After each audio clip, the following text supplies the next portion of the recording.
state employees, that the person we work for is the person with the disability. I work for my son Josh. He's the consumer. I'm not a state employee. I cannot be compelled to unionize. I do not have to pay union dues. That was never our objective. Our objective was to remove the threat of unionization in a family home and to preserve the relationship between a mom or a dad caring for their disabled adult child. Down to the final pair of decisions before the justices depart on their summer lecture tour to earn millions and dazzle the world with their commentary. The Supreme Court, we're all listening, and now must decipher how it affects not just unions and corporations, but the average everyday American. Welcome to MidPoint, correspondent and political analyst at the Media Research Center. Dan Joseph joins us on the show today. Dan, thanks so much for being here.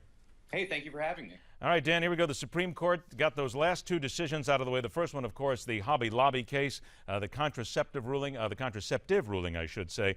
From your perspective now, give us an opinion as to this must have been something that was expected by a lot of people, but certainly maybe the 5-4 decision caught some people off guard, that close. I don't know. I don't think people really knew what to expect from this court. This court has been all over the place, and I think a lot of conservatives were taken aback by Justice Roberts' ruling in the original Obamacare decision, so they didn't really know how they were going to rule. Fortunately, I think most conservatives are very happy with this decision today, and they think they got it absolutely right in protecting religious freedom, and that's what I think a lot of people. I was out there today. It was very hot. There were hundreds of people on both sides. You know, usually you have the pro-life groups on one side, the pro-choice groups on the other side, and the pro-choice groups obviously very upset after the ruling. But what was so interesting about this was that for the pro-choice groups that were there protesting, this was not about religious freedom at all. They were trying to make this about dozens and dozens of other things. Besides that, they were trying to make this about access to contraception, making it so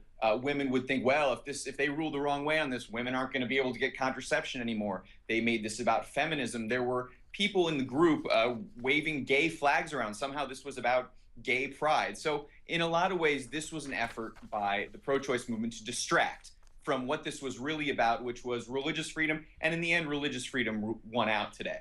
Now, Justice Ruth Bader Ginsburg wrote the dissent here. And the thing that came out of this was worrying about what other challenges might come out of this, because there is always, in every Supreme Court decision, there is that narrow avenue that things get done, and then immediately we start to see the next challenges here. There are those who believe that this is going to open it up for so many religions to get involved and for every religion to come up with something that will upset them, and then that will lead the Supreme Court down the road of basically deciding, which they say they don't want to, but then deciding something with regard to religion. It's very convoluted in there, is it not?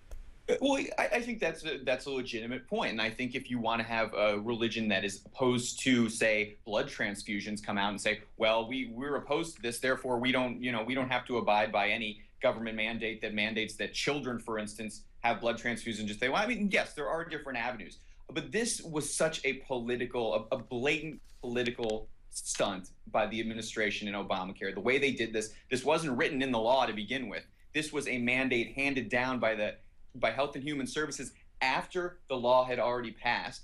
And really what it was for political reasons. They put this in the bill because they knew that birth control was going to be a winning issue for them in the 2012 election, and it actually ended up working that way. And that was at a time, of course, when the religious instances weren't at play here. This was about riling up the base, riling up Planned Parenthood and all these other, pro-abortion groups to get them to activate behind what they wanted to view as the government or, conservatives trying to take away their right to have contraception, which wasn't what it was about at all. So really, I can't speak. I'm not a lawyer. I can't speak to the future of this and what it's going to mean for other religious groups who try to get exemptions out of this. It's entirely possible. But in reality, this was about Obamacare, and this was about the decision to make a political statement and try to sneak this in at the last minute in a bill that this wasn't ever voted on. This particular instance was not voted on. All right, I'm going to get to that now. A new poll released by the Family Research Council,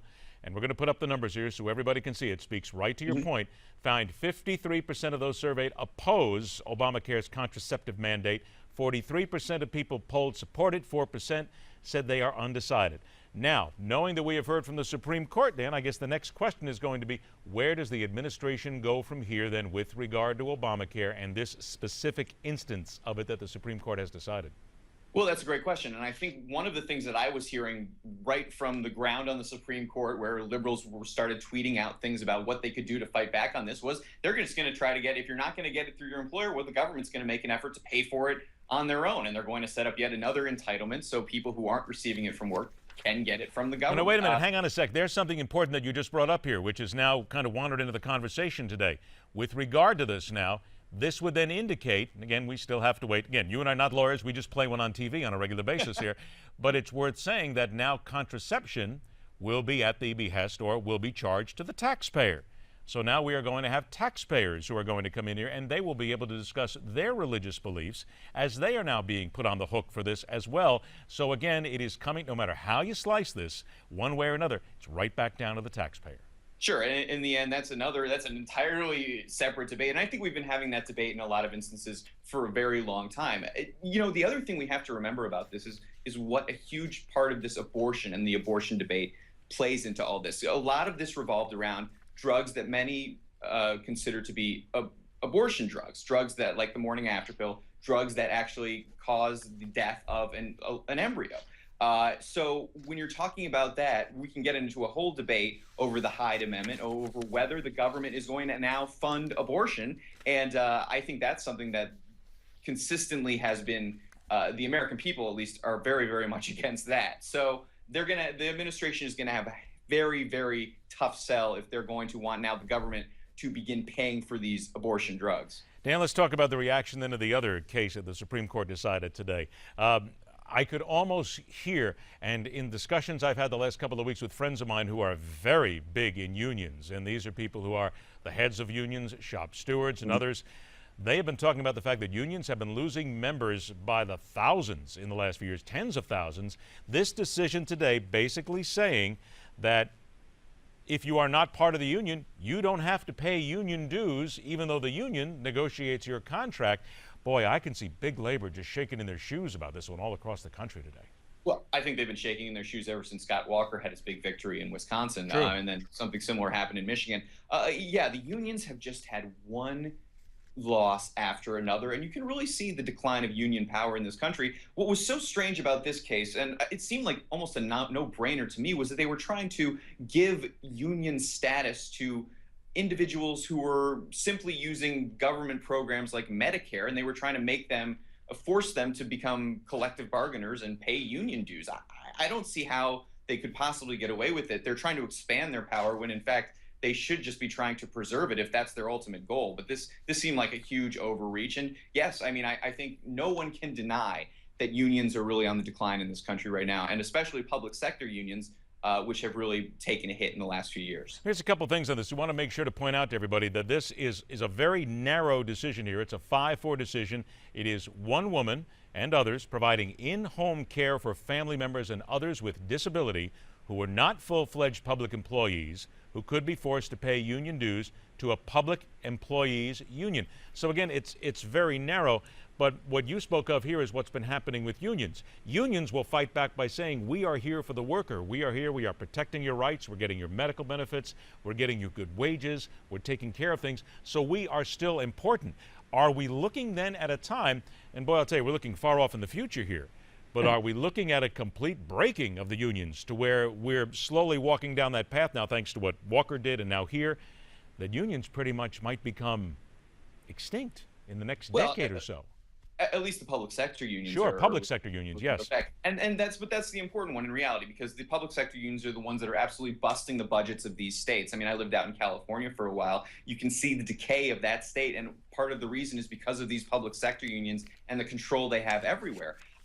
So yes, I mean, I think this is one of the biggest fights that it's really gone under the radar. You know, it was interesting when I was at the Supreme Court today, there was nobody protesting on either side for this particular issue. Everybody was about Hobby Lobby and about birth control. I don't even think a lot of people knew that this case was going down, but in reality, this kind of case is the kind that affects everybody because it has so many taxpayer implications. It costs the American people so much, these public sector unions. These public sector unions have so much political power, and much of their political power comes from these forced contributions. So in reality, this kind of case is the kind of case that has a widespread impact, whereas Hobby Lobby was undeniably very important for religious freedom issues and for those who care deeply about, you know, the basic the intricacies of the matter, it's the union issue that is going to continue to be talked about and continue to have ramifications throughout the country for a long time. I do want to point out, too, that a couple of numbers here. More than 1/3 of public sector unions still unionize. Public sector unions,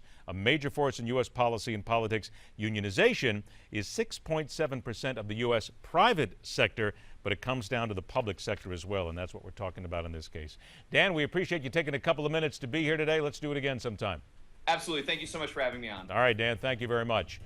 There's the difference in here. This is public sector versus private sector. And it's funny how this one is not getting a tremendous amount of attention, but in essence, this Harris versus Quinn case might be the bigger one to come out of today, eventually, down the road. Hey, coming up, the Mississippi mess and its ripple effect on more than just runoff election. You think it's just Mississippi? Ah, my friend, you are mistaken. We'll figure it out and question everything right here on MidPoint.